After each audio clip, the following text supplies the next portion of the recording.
Hello friends, good morning. কেমন আছেন সবাই? আশা করছি প্রত্যেকে খুব ভালো আছেন, যে যেখানে আছেন সুস্থ আছেন। আমি নন্দিতা, অনেক দিন পর আজকে নতুন ব্লগের সাথে হাজির হলাম। আশা করছি আজকের ব্লগটা ভালো লাগবে। আমার চ্যানেলে যদি নতুন হয়ে থাকেন তাহলে প্লিজ চ্যানেলটিকে সাবস্ক্রাইব করে নেবেন, আর ভিডিও যদি ভালো লাগে ভিডিও শেষে একটা লাইক দিয়ে যাবেন।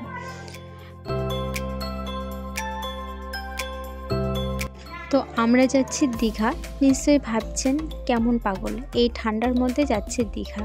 তো যাই হোক, কেন যাচ্ছি এই ঠান্ডার মধ্যে দীঘা সেটা না হয় পরেই বলছি।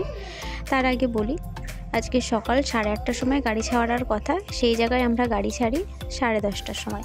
কারণ সকালবেলায় আমরা ঘুম থেকে উঠেছি 8:30টার সময়, আর 8:30টার সময় ঘুম থেকে উঠে দেখি তখনও ভোরবেলা হয়ে আছে।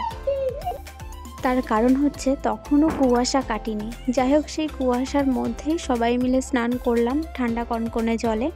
তারপর সকালবেলায় সিদ্ধ ভাত খেয়ে প্রায় 10:30টা নাগাদ বেরিয়ে পড়েছিলাম।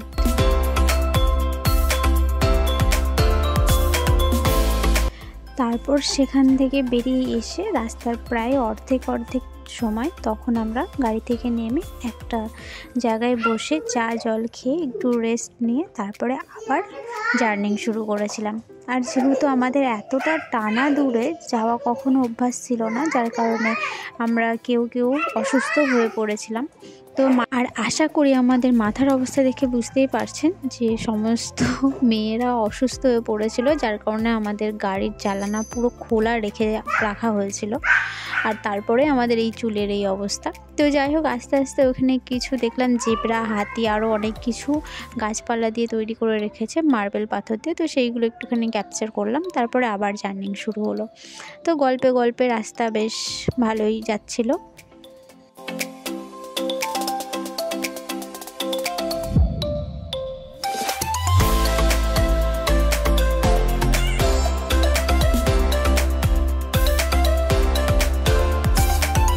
তো তারপর দেখতে দেখতে সন্ধ্যা নেমে চলে এসেছে। তো চারিদিক প্রায় অন্ধকার হয়ে গেছে, আর সুরজি মামা পাটে বসে বসে ভাব। তখন আমরা পৌঁছাতে পারিনি, তখনও আমাদের অনেকটা রাস্তায় বাকি আছে, এখনও অনেকটা রাস্তায় আমাদের জার্নি করতে হবে। অবশেষে অন্ধকার হয়ে গেল, আর তারপরে যেতে যেতে একটা মন্দির পেলাম। তো বেশ লাইটিং দিয়ে সাজানো ছিল। তারপরে যেতে যেতে আরও একটা মেলা বসেছিল এখানে, কৃষি উন্নয়ন সমিতি। তো প্যান্ডেলটা এত সুন্দর করেছে, তো সেটা ভাবলাম একটু ক্যাপচার করব, কিন্তু যাই হোক হলো না চলন্ত গাড়িতে। আর এটা হচ্ছে দীঘার গেট। তো প্রায় চলে এসেছি, আর কিছুক্ষণের মধ্যেই গন্তব্যস্থলে পৌঁছে যাব। তো এবার বলি যে আমাদের এই কনকনে ঠান্ডার মধ্যে দীঘায় আসার কারণটা। কারণ ভেবেছিলাম যে 1 জানুয়ারি আমরা পিকনিক করব, কিন্তু আমাদের জীবনে সেরকম বড়সড় কোনো ট্যুর নেই। যদিও বা দীঘাটা কমন একটা জায়গায়, কিন্তু আমাদের কাছে অনেকটা, কারণ এর আগে আমরা কখনো কোনো বড় জায়গায় এভাবে যাইনি। এদিকে দেখে নিশ্চয়ই বুঝতে পারছেন যে পুরো সংসার গুছিয়ে নিয়ে চলে আসা হয়েছে। হাঁড়ি কুড়ি কাঁথা কম্বল যা কিছু ছিল। তার কারণ হচ্ছে আমার মা বাইরের কোনো খাবার খান না, মোট কথা আমিষের কোনো ছোঁয়াই খান না।